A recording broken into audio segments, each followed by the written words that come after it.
Para hablar de Romanos 11, obviamente necesitamos entender todo el contexto de la carta y lamentablemente no lo vamos a poder tocar aquí porque sería muy extenso. Estudiar Romanos nos llevaría mucho tiempo.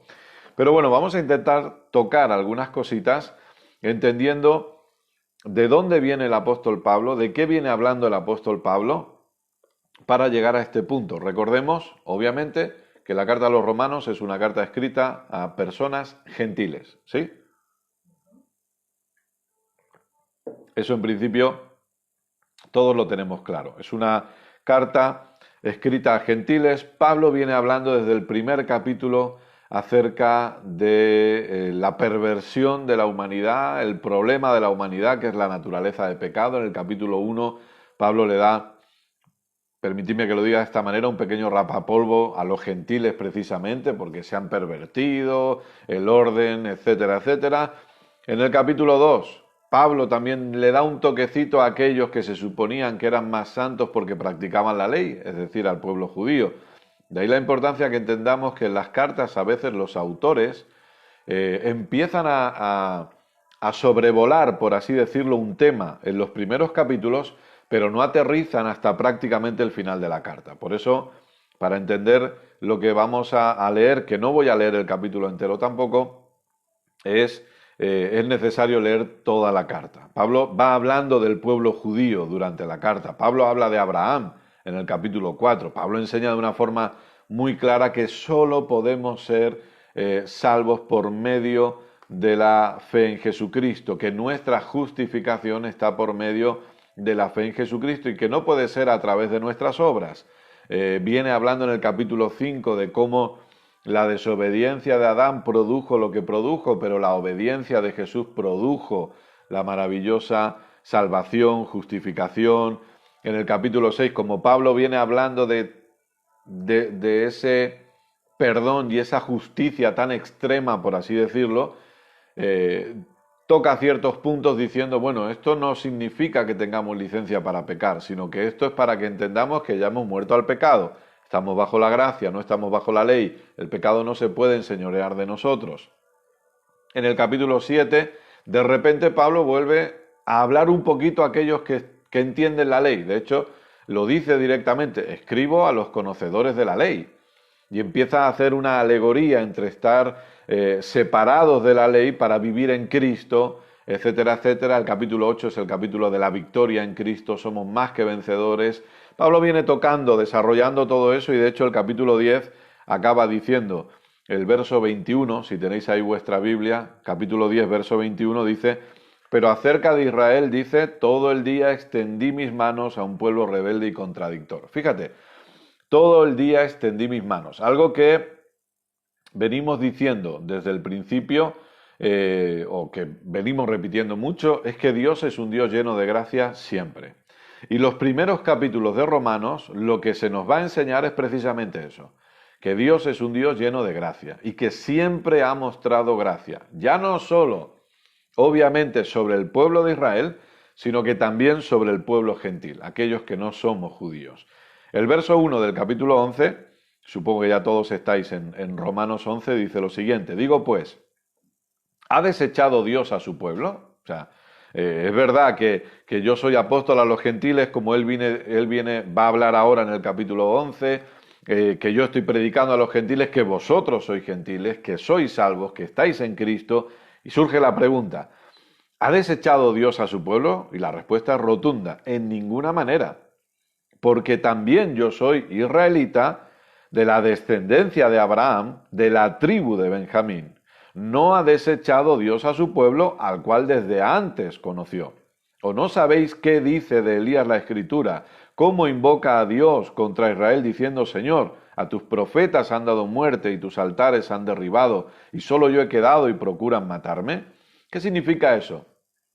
Entendamos que el capítulo 11 lo podríamos dividir en 5 partes, por así decirlo. En primer lugar, lo que estamos leyendo, que es la gracia de Dios, porque vamos a ver ahora unos versos específicos donde nos habla acerca de la gracia.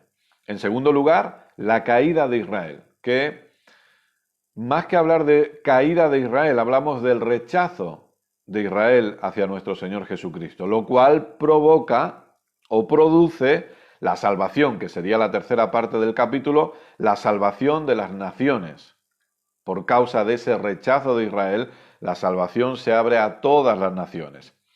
Y en la parte de la mitad hacia el final nos habla acerca de la salvación de Israel y por último trae una alabanza y una glorificación a Dios por causa de la sabiduría y de la gloria y la gracia que hay en él. Entonces, estamos en la primera parte donde se nos habla acerca de la gracia y donde aquí Pablo dice, Dios no ha desechado a Israel, Dios no ha desechado al pueblo judío, porque yo soy judío y soy salvo.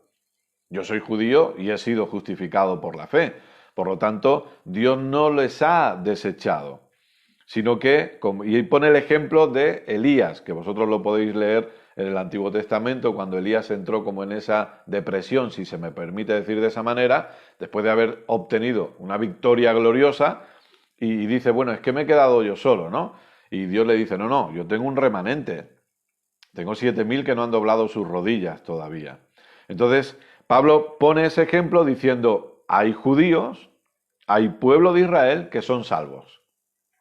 Pero ¿cómo son salvos? Porque eso lo veremos un poquito más adelante. Pero ¿cómo son salvos? De la única manera que podemos ser salvos. No hay otra manera, entiende esto, no hay otra manera para ser salvos que por medio de la fe en Jesucristo. No hay otra. Pero eso sirve para toda la humanidad. Yo no creo, en base a lo que leo en las Escrituras, yo no creo que Israel se salve simplemente por ser Israel. No puede ser, porque entonces Dios estaría haciendo acepción de personas. Israel no se salva por ser Israel. El pueblo judío no se va a salvar por ser judíos, como quizá algunos lo enseñan de esa manera, yo lo he escuchado. Y que esto no se entienda como una agresión contra Israel. Nosotros bendecimos Israel. Pero el problema es cuando la mirada se pone en Israel como si fuera algo a lo que nosotros debemos mirar e identificarnos con ellos. Nuestra identificación, y no estoy predicando la enseñanza de los domingos, pero nuestra identificación no es con el pueblo de Israel, es con Jesucristo. Nosotros estamos en Cristo. Podemos bendecir a Israel, pero yo tampoco estoy de acuerdo con... Yo he leído libros y he escuchado a predicadores diciendo que si no bendecimos a Israel, Dios no nos va a bendecir a nosotros. Entonces, ¿para qué? ¿De qué sirve Cristo? ¿Para qué vino Cristo si no? O sea, si yo no voy a ser bendecido por no bendecir a Israel, entonces en Cristo, ¿qué ha pasado conmigo? ¿No es suficiente lo que Jesús hizo? O sea, podemos amar al pueblo de Israel, podemos bendecir al pueblo de Israel, podemos orar por Israel, pero entendamos las cosas de forma correcta, con entendimiento y no nos vayamos a un extremo. Porque como siempre debemos recordar, los extremos son incorrectos. Entonces aquí Pablo, en Romanos 11, quiero recordar para los que se han unido que estamos tocando Romanos 11 a petición de algunos de vosotros. Entonces ahora estamos tocando temas que vosotros proponéis. Entonces, Romanos 11 primero nos dice que por causa de la gracia, el pueblo gentil puede acceder a la salvación, pero que también hay pueblo judío que se salva por creer en Jesús. De hecho, hoy tenemos personas creyentes en Jesús que son judíos de nacimiento.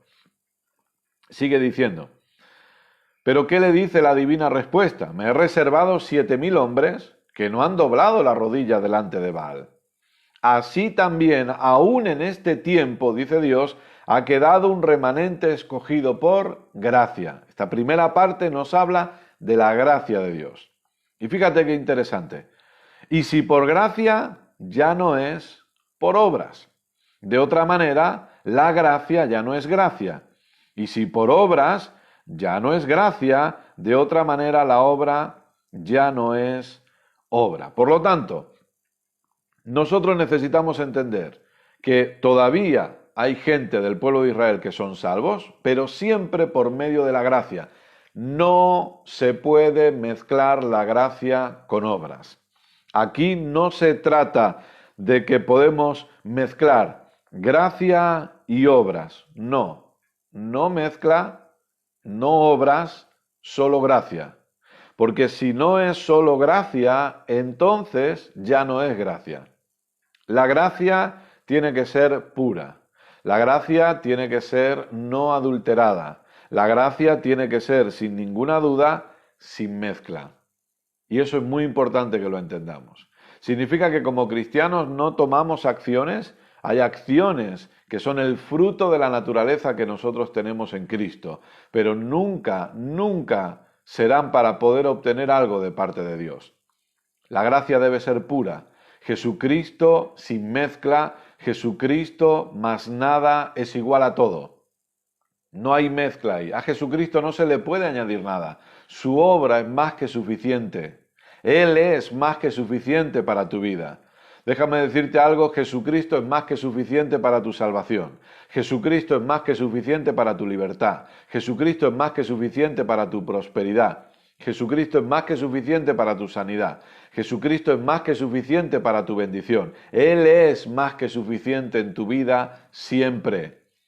No podemos mezclar la gracia con las obras, porque si mezclamos gracia y obras, automáticamente deja de ser gracia. Y ese es el problema de mezclar.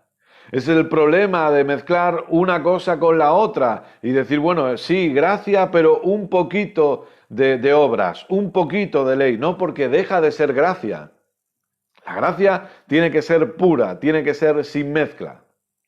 ¿Sí? Entonces Pablo aquí viene tocando, obviamente, repito, estamos hablando de una carta, estamos en el capítulo 11, pero en toda la carta está la gracia manifestada.